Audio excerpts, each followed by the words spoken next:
Le désert d'Arabie s'étendait comme une mer figée, une mer de sable aux vagues immobiles, brûlée par un soleil implacable. Entre ces dunes silencieuses se trouvait la Mecque, ville antique bâtie dans un vallon sec, entourée de montagnes sombres.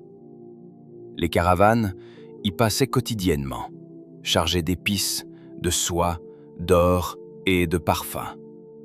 Les marchands, venus d'Abyssinie, du Levant, du Yémen et même de la Perse, s'y croisaient dans un mélange de langues, de senteurs et de cultures. Pourtant, derrière l'agitation commerciale, un voile d'obscurité recouvrait les cœurs.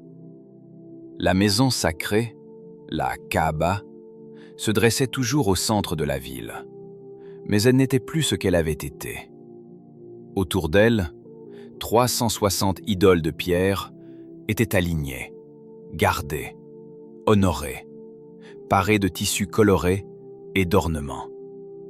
Chaque tribu avait son dieu. Chaque clan avait son interprétation. La vérité, elle, semblait perdue au milieu du bruit. Les puissants opprimaient les faibles. Les riches dormaient dans la douceur, tandis que les pauvres cherchaient refuge dans les ombres. Les orphelins, livrés à eux-mêmes, arpentaient les ruelles poussiéreuses.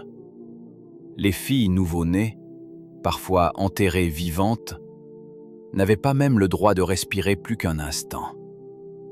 Mais malgré cette obscurité, Allah préservait un cœur pur.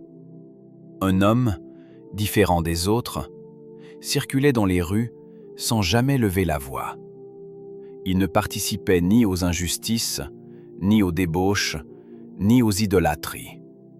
Cet homme, respecté par tous, porté par une noblesse naturelle, s'appelait Muhammad ibn Abdallah. On l'appelait Al-Amin, le digne de confiance. Depuis sa jeunesse, les habitants de la Mecque remarquaient quelque chose d'étrange, de lumineux dans son comportement.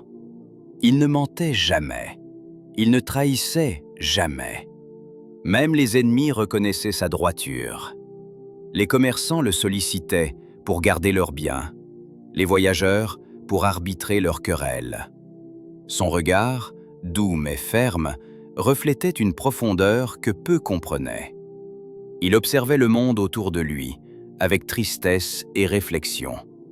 Il voyait les injustices, l'ignorance, la brutalité, et son cœur s'en affligeait. Souvent, il restait debout la nuit, les yeux tournés vers les étoiles, comme s'il cherchait quelque chose que lui seul percevait. Son âme aspirait à une vérité perdue, à une lumière oubliée. Chez lui, son épouse Khadija le regardait avec affection. Elle savait que son mari était différent. Elle sentait dans son calme une profondeur rare, presque prophétique. « Muhammad, tu sembles préoccupé ces jours-ci. »« Je réfléchis, Khadija, je réfléchis à ce monde qui s'égare, à cette humanité qui oublie son Créateur. Allah ne t'abandonnera jamais. Un homme comme toi ne peut être qu'un bienfait pour ton peuple. » Elle posait une main tendre sur son bras. Son soutien était une miséricorde. Sa présence, un apaisement divin. Avec le temps, Muhammad ressentit le besoin de s'isoler, de s'éloigner du tumulte de la Mecque. Son âme, trop sensible, trop pure, ne supportait plus le vacarme des marchés, les cris des querelles, la vision des injustices. Il cherchait le silence, la clarté. À quelques kilomètres de la ville, sur les hauteurs rocheuses de Jabal al-Nour, se trouvait une petite grotte, Hira. Une cavité simple, froide la nuit, brûlante le jour. Là, il méditait. Il priait un Dieu qu'il ne connaissait pas encore parfaitement, mais vers lequel son cœur tendait instinctivement. Ses pieds s'habituaient aux pierres dures du sentier. Ses mains touchaient les parois rugueuses.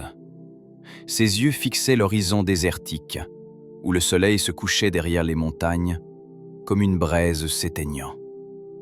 Dans la solitude, il observait la création. Il entendait son propre souffle. Et il sentait une présence, une douceur, une guidance, encore invisible, mais profonde. Chaque nuit passée dans la grotte renforçait sa conviction que quelque chose d'immense allait arriver. Quelque chose dépassant les frontières de la Mecque, dépassant même son entendement. À cette époque, les empires s'effondraient et se relevaient. Au nord, Rome vacillait. À l'est, la Perse se déchirait. Au sud, les royaumes s'affaiblissaient. Les sages, les rabbins, les prêtres, les mystiques, tous attendaient un signe. Les livres anciens parlaient d'un dernier messager. Le monde entier retenait son souffle. Pendant ce temps, Muhammad montait encore et encore vers Hira. Il restait des heures, puis des jours. Khadija veillait à lui apporter de la nourriture. Elle ne posait pas de questions. Elle avait confiance. Dans la grotte, il pleurait parfois. Il priait souvent. Il s'interrogeait toujours. « Oh Allah, guide-moi. Montre-moi ce que tu veux de ta création. Fais descendre la vérité dans un monde qui s'assombrit. » Les montagnes semblaient écouter ses prières. Le désert retenait son souffle. Les étoiles se penchaient comme pour illuminer sa nuit. C'était au cours du mois de Ramadan. Une nuit plus calme que les autres. Une nuit où le vent s'était arrêté. Une nuit où les étoiles semblaient plus proches que jamais. Muhammad s'était retiré dans Hira, cherchant encore la paix intérieure. Il était seul, du moins le croyait-il. Puis soudain, l'air devint dense. La grotte se mit à vibrer. Un frisson parcourut son dos. Il sentit une présence puissante, majestueuse. Une lumière, une présence, une silhouette, un ange. L'ange Jibril. La grotte, minuscule, semblait trop étroite pour contenir cet être gigantesque, lumineux, presque aveuglant. Muhammad recula instinctivement. Son cœur battait si fort qu'il crut qu'il allait s'arrêter. L'ange parla, une voix profonde, une voix qui transperçait l'âme, une voix qui faisait trembler les montagnes, mais apaisait les cœurs purs. « Lis !» Muhammad, pris de panique, répondit. « Je ne sais pas lire. » L'ange le prit alors contre lui, avec une force indescriptible, mais sans brutalité, et répéta. « Lis, au nom de ton Seigneur qui a créé l'homme d'une adhérence. Lis, et ton Seigneur est le très généreux. » À cet instant, la révélation descendit. Le ciel s'ouvrit. La lumière entra dans son cœur. L'histoire de l'humanité bascula. Muhammad tomba au sol, tremblant, bouleversé, incapable de comprendre ce qui venait de se produire. Les premiers versets du Coran venaient de descendre. Terrifié, encore sous le choc, il dévala la montagne. Ses jambes vacillaient, ses mains tremblaient. Il haletait, comme s'il avait échappé à un danger invisible. Il entra chez lui précipitamment. « Couvre-moi, couvre-moi !» dit-il à Khadija, les yeux pleins d'effroi. Sans poser de questions, elle l'enveloppa dans un tissu chaud. Elle s'assit près de lui. Sa main caressait doucement son dos. « Muhammad, qu'as-tu vu? Qu'est-il arrivé ?» Il raconta. La grotte, la lumière, l'ange, la voix, le message. Elle l'écouta, les yeux remplis de certitude. Et quand il termina, elle prit sa main et dit « Par Allah, jamais Allah ne t'humiliera. Tu entretiens les liens de parenté, tu aides les pauvres, Tu soutiens les opprimés. Tu accueilles les invités. Un homme comme toi ne peut être abandonné. » Ces mots furent une guérison, une miséricorde, un apaisement divin. La nuit suivant la révélation fut longue, très longue. Le sommeil fuyait Muhammad sallallahu alayhi wa sallam comme une ombre effrayée par la lumière. Son cœur battait encore au rythme de ce qu'il avait vu. L'ange, la voix, les mots divins. Dans la maison silencieuse, alors que la Mecque dormait profondément, il entendait encore comme un écho dans son âme. « Lis, au nom de ton Seigneur qui a créé. » Ces paroles l'enveloppaient, l'interpellaient. Elles étaient à la fois un apaisement et un poids immense.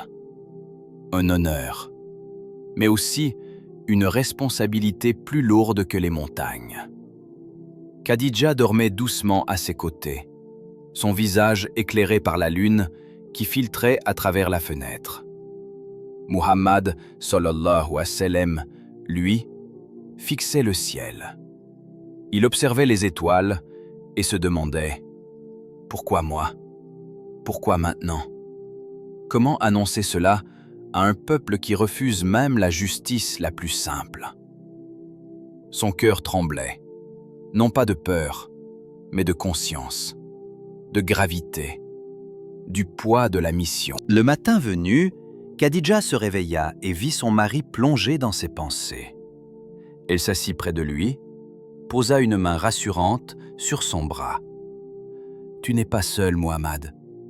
Si ce que tu as vu est vrai, et je ne doute pas de toi, alors Allah t'a choisi pour une sagesse immense. Laisse-moi t'aider. Allons voir mon cousin Waraka. Il connaît les Écritures. Il saura. » Muhammad acquiesça.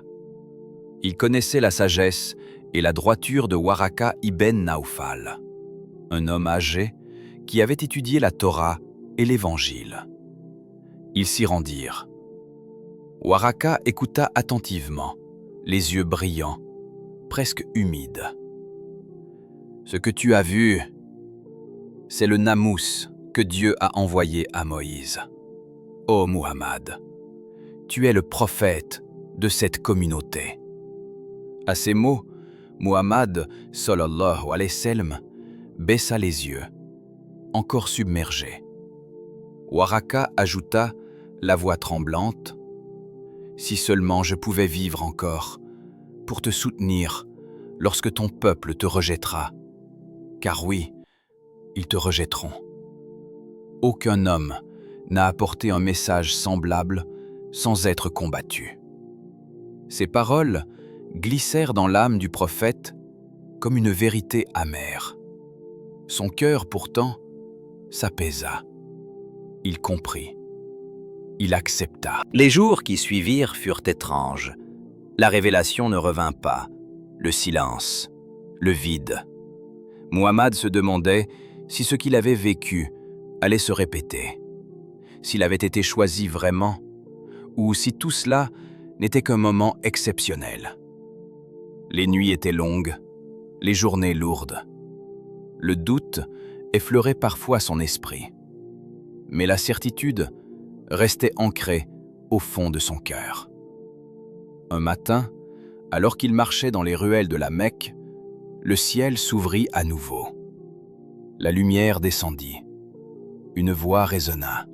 « Ô toi qui es enveloppé dans tes vêtements, lève-toi et avertis, et purifie-toi, et délaisse les impuretés. » Muhammad comprit. La mission commençait. Plus de retour possible. Avant de se lever face au monde, avant d'affronter les tribus, les chefs, les commerçants, il commença doucement, discrètement, dans l'intimité. Le premier cœur éclairé fut celui de Khadija, sans hésitation, sans débat. Elle prononça les paroles de foi avec une conviction pure, une lumière dans les yeux. « Je témoigne qu'il n'y a de divinité qu'Allah et que tu es son messager. » L'islam venait d'avoir sa première croyante. Peu après, un jeune garçon fidèle, humble, serviable, qui vivait dans la maison du prophète, entendit l'appel. Ali ibn Abi Talib, âgé d'à peine 10 ans. Il observa Muhammad, sallallahu alayhi wa sallam, prier, le front posé au sol. Il sentit une paix nouvelle. « Qu'est-ce que tu fais, ô Muhammad ?» demanda-t-il. « J'adore Allah, l'unique, celui qui ne ressemble à rien de ce qu'ils adorent ici. » Le jeune Ali resta silencieux. Il réfléchit. Il observa encore. Le lendemain matin, il revint. « Je crois en Allah et je crois en toi. » Un enfant, mais un cœur immense, une foi pure comme l'eau des montagnes. Puis vint Abu Bakr, ami proche, sage, respecté par toute la Mecque. Un homme au cœur fin et lumineux. Quand Muhammad, sallallahu alayhi wa sallam, lui annonça la vérité, il ne posa aucune question. Il ne demanda aucune preuve. Il dit simplement « Je crois en toi ». Cette phrase résonna dans l'histoire comme l'un des plus grands témoignages de sincérité. Grâce à lui, de nombreux autres suivirent. Des hommes nobles, des esclaves opprimés, des jeunes pleins de vie. Le message se répandait en silence, mais avec puissance. La maison de Muhammad sallallahu alayhi wa sallam devint le premier foyer de croyants. Ils s'y réunissaient la nuit, discrètement. On récitait les premiers versets, on apprenait à prier, on méditait. Parfois ils montaient à Hira. La grotte se transformait en lieu de révélation, mais aussi d'apprentissage, de recueillement. Les étoiles semblaient témoigner, les montagnes semblaient protéger ces moments. Dans l'obscurité de la nuit, on entendait des murmures. Louange à Allah, le tout miséricordieux, le très miséricordieux, maître du jour de la rétribution.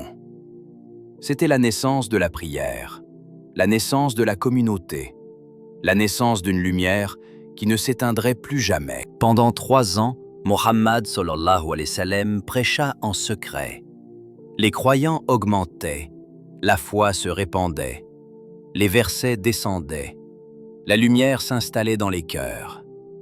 Mais l'ordre divin arriva finalement et avertit les gens de ta famille les plus proches. Ce fut un tournant. Muhammad sallallahu alayhi wa sallam invita sa famille. Il les assembla pour un repas. Ils mangèrent, burent, puis restèrent à l'écoute. Il se leva et dit calmement « Ô fils d'Abdul Muttalib, je ne connais personne qui ait apporté à sa famille un message meilleur que celui-ci. Je vous appelle à témoigner qu'il n'y a de divinité qu'Allah et que je suis son messager. » Un silence glacé s'installa. Les regards se croisèrent. Les doutes se montrèrent. Seul Ali, encore adolescent, se leva et déclara « Ô messager d'Allah, je te soutiendrai. » Les autres rirent. Mais Muhammad posa une main sur l'épaule du jeune Ali, fier de ce courage précoce. Le prophète monte sur la colline de Safa. Puis vint l'ordre décisif. Un matin, alors que la Mecque s'animait, une voix puissante se fit entendre du haut de la colline de Safa. « Ô gens de Quraïch, venez !»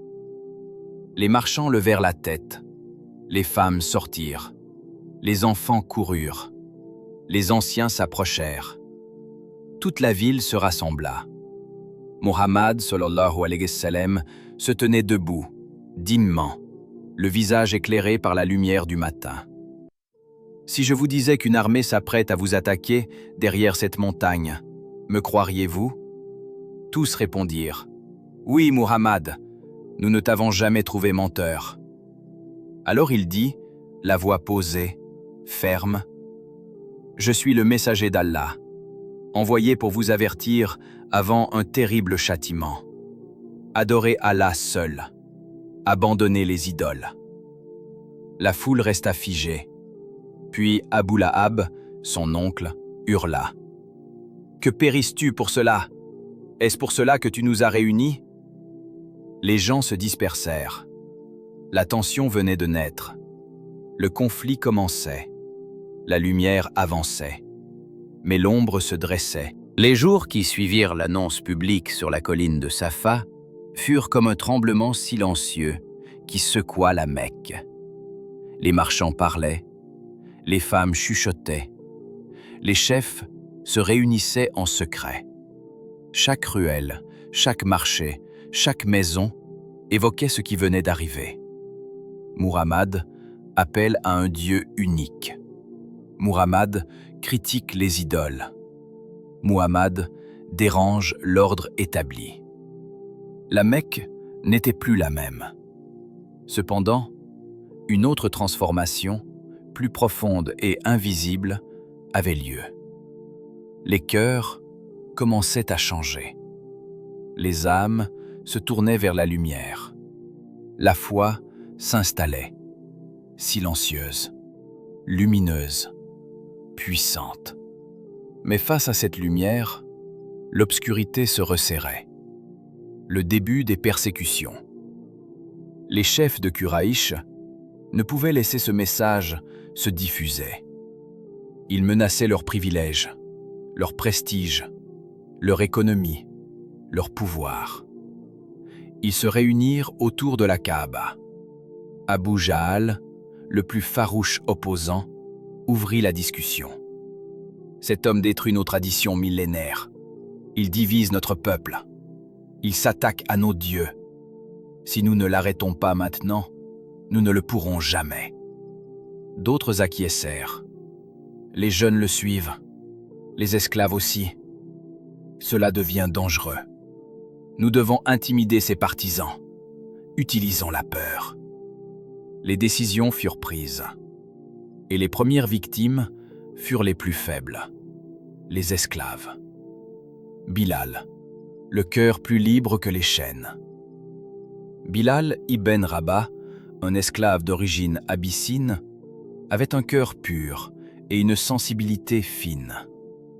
Il avait entendu parler du message de l'islam. Il avait observé le prophète. Il avait écouté Abu Bakr réciter les versets. Son cœur n'avait pas mis longtemps à reconnaître la vérité. Le jour où il prononça les mots « Il n'y a de divinité qu'Allah », un frisson de liberté parcourut son être. Mais son maître, Umayya ibn Khalaf, entra dans une colère indescriptible. Pour lui, un esclave qui embrassait une nouvelle foi était une humiliation. Bilal fut enchaîné, traîné sur les pierres brûlantes, frappé sans pitié. Les tortures se succédaient, cruelles, inhumaines. Un jour, sous le soleil de midi, on l'allongea sur les sables brûlants. On posa une énorme pierre sur sa poitrine. Les bourreaux hurlaient. « Renie Muhammad, renie Allah, répète nos dieux !» Mais Bilal, les lèvres sèches, le visage ensanglanté, murmurait avec une force céleste. « Ahad, Ahad, l'unique, l'unique. » Chaque fois qu'il prononçait ce mot, sa foi gagnait, et leurs coups perdaient de leur pouvoir. C'était un miracle, un signe, un rappel. La compassion d'Abu Bakr. Quand Abu Bakr apprit la torture de Bilal, il accourut. Devant Umayya, il dit « Laisse-le, je veux le racheter. » Umayya ricanait. « Par Al-Lat et Al-Uzza, je le vendrai à un prix exorbitant. » « Quel est ton prix » Umayya proposa une somme absurde, pensant qu'Abu Bakr refuserait. Mais Abu Bakr paya sans hésiter. Il prit Bilal par la main, affaibli, mais le regard illuminé. « Tu es libre, ô Bilal. Pour Allah, tu es libre. » Bilal, les yeux pleins de larmes, répondit « Je suis libre pour Allah, et je suis reconnaissant que tu m'aies secouru. » La fraternité islamique venait de naître, forte, pure, indestructible. Les premières femmes croyantes, une force silencieuse. La foi touchait aussi les femmes, avec une profondeur immense.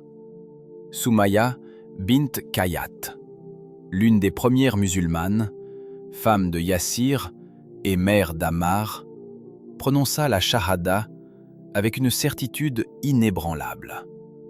Quand Abu Jahal apprit cela, il entra dans une rage terrible. Il les fit attacher, frapper, torturer. Un jour, il planta sa lance dans le corps de Soumaïa. Elle devint ainsi la première martyre de l'islam. Le prophète dit, les yeux humides, « Patience, ô famille de Yassir, votre rendez-vous est le paradis. » Cette phrase résonna comme un baume sur les blessures de leur âme. Les riches, eux aussi, subissaient l'épreuve. Contrairement à ce que pensaient les chefs mécois, la noblesse de certains croyants ne les protégeait pas. Uthman, Zubaïr, Saad ibn Abi Waqqas, Musab ibn Umayr, tous furent menacés, humiliés, battus, parfois enchaînés par leur propre famille. Musab, jeune homme connu pour son élégance, ses habits précieux, son parfum raffiné, devint pauvre en quelques jours. Sa mère le chassa de la maison. Ses privilèges disparurent. Mais son sourire restait le même. Son cœur plus léger. Son âme plus riche. Il disait souvent « La douceur de la foi remplace tout ce que j'ai perdu. » La maison d'Al-Arqam, le premier centre de l'islam. Pour se protéger, les premiers musulmans se réunissaient secrètement dans la maison d'Al-Arqam ibn Abil Arqam, au pied de la colline de Safa. Cette demeure devint la première école de l'islam. Dans ce lieu discret, loin des regards méprisants de Quraïch, les croyants apprenaient les versets qui descendaient, les gestes de la prière, la sagesse divine, la patience, la fraternité. Le prophète s'asseyait au milieu d'eux. La nouvelle de la mission confiée à Muhammad sallallahu alayhi wa sallam ne fut pas proclamée immédiatement. Pendant un temps, l'appel resta discret, comme une lumière que l'on protège du vent avant qu'elle ne devienne un feu rayonnant. Le prophète se mit à partager le message en secret, auprès de ceux en qui il voyait une pureté de cœur et une capacité à recevoir la vérité. Le premier à croire fut Khadija, son pilier, son refuge. Puis vint Ali, jeune garçon d'une noblesse rare. Ensuite, Abu Bakr, l'ami fidèle, celui dont le cœur était le plus prompt à s'ouvrir. Et Zayd ibn Haritha, le fils adoptif du prophète sallallahu alayhi wa sallam. Dans une petite maison de la Mecque, à l'abri des regards curieux, un groupe se forma. Un groupe minuscule, mais sincère. Un groupe qui deviendrait le noyau de la plus grande communauté que le monde ait connue. Le prophète sallallahu alayhi wa sallam leur enseignait le tawhid.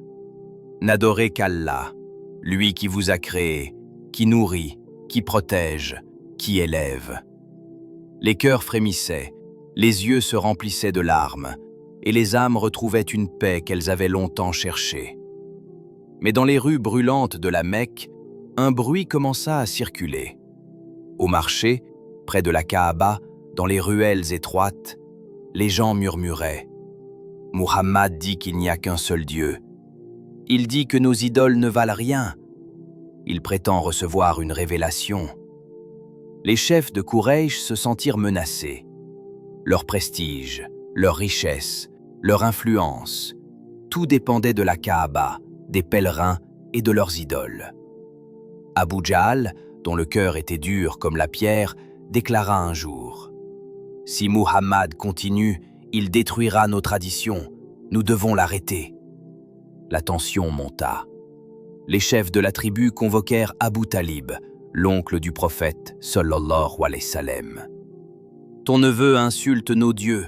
Empêche-le, ou nous nous chargerons de lui. » Abu Talib, malgré ses doutes et sa fatigue, répondit avec fermeté « Jamais je ne l'abandonnerai. Faites ce que vous voulez. » Le vent chaud de la Mecque semblait annoncer une tempête.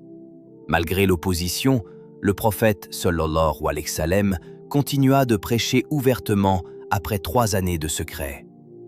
Il se leva un jour sur la colline de Safa et appela d'une voix forte « Ô peuple de Quraysh, si je vous disais qu'une armée est derrière cette colline, me croiriez-vous » « Bien sûr, tu es Al-Amin, » répondirent-ils. Alors il dit « Je suis pour vous un avertisseur clair. Adorez Allah seul et abandonnez vos idoles. » Le silence s'abattit. Puis les insultes fusèrent. La foule se dispersa, certains riant, d'autres furieux. Les persécutions commencèrent. On étouffa Bilal sous des pierres brûlantes. On fouetta des esclaves. On suspendit des hommes aux arbres du désert.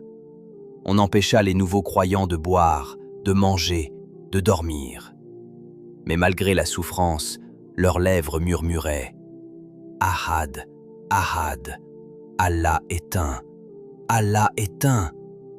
Ce simple mot résonnait comme un défi, un miracle, un acte d'amour.